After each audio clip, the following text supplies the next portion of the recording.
The investment environment going forward will be very different from the environment of the past. Most people think that cash is safe.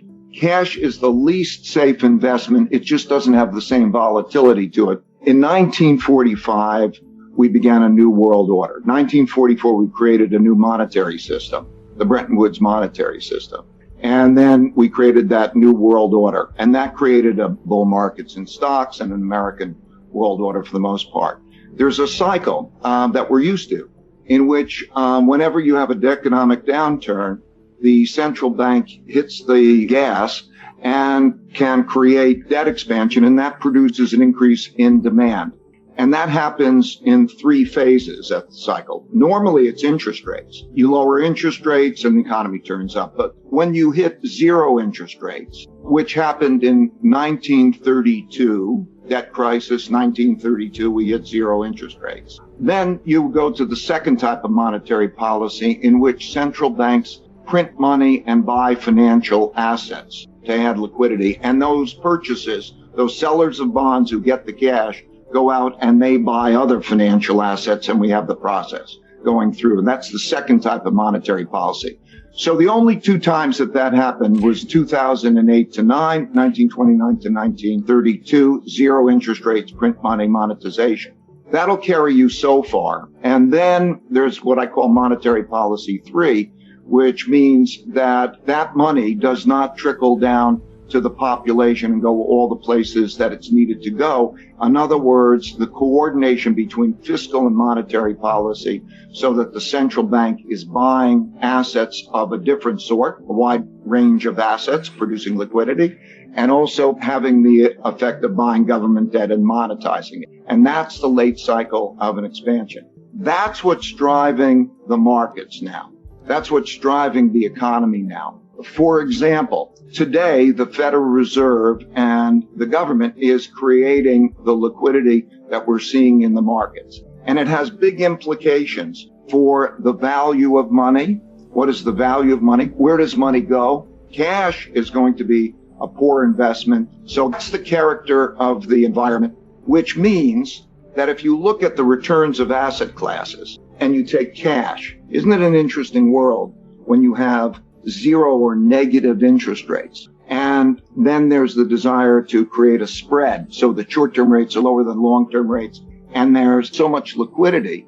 It is the central bank that is making that market. So when we look at the market today, it needs the storehold of wealth, and you see it reflected in all asset classes. So that's the main driver. And it also has very big geopolitical implications, because as we come into this environment where we have the second influence, the wealth gap, the political gap, it means that the distinction of how money and the bills are going to be divided and how that will affect tax policy and the like will matter a lot. I think it's very much like the 1930s, which means it doesn't produce immediately a general level of inflation.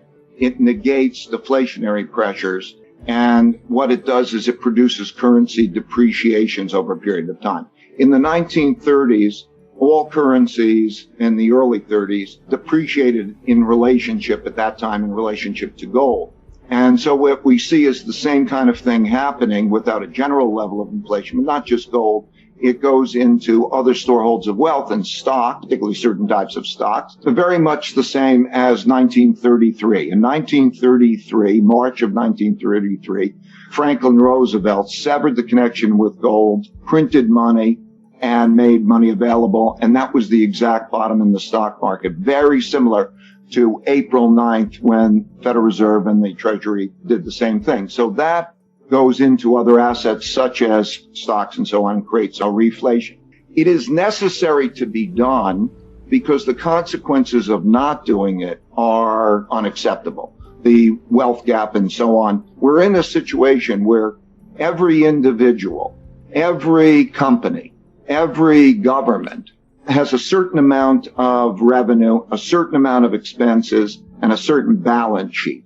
And when the revenue goes down to be low or inadequate relative to the expenses, and there's not an adequate balance sheet, then defaults and restructurings take place. That's true for the population as a whole, and that's true for a number of businesses, hence the policies that we're seeing. Before we continue, help us clicking that YouTube like button and subscribe now to our channel. This shows the algorithm that you valued this information. And it helps us spread that message. Sharing is caring. And now, let's continue. I have bad news for you. If you're not rich by now, you're screwed. And if you're in debt, you're even double screwed. How so, you might wonder? Well, the sad truth is that you're working your whole life to make someone else rich. The mega corporations, the banks, the politicians, everyone is getting richer. They get your money. And what is even worse, they get your time, they get your life. You are not even in a rat race, you're in a financial prison. But what could a solution for you look like? Honestly, I don't know, but I know what a solution for me would look like. It's very simple. I use whatever money I have and I multiply it with 1,000. This could make my life much easier and probably yours as well. If you have $1,000 available and multiply this with 1,000, I believe that this could solve some financial issue for the one or the other. Of course, if you're ugly, you would have to multiply it with much more than 1,000. My name is Markus Dan, and this is what I decided to do. I decided to 1000x my money. This is not a joke. I know what you may be thinking. What is this guy talking about? How should this work? This is not possible. Well, I made a detailed video where I laid out my plan.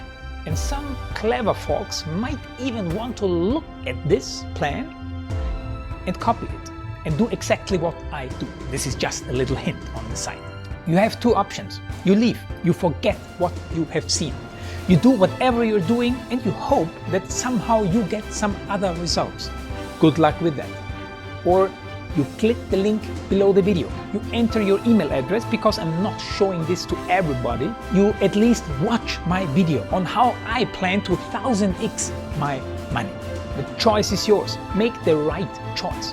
Join me. See what a different future you could have. See at least how I plan to do the 1000x. So click on the link below, enter your email address, and I see you on the other side. Your Markus Dan.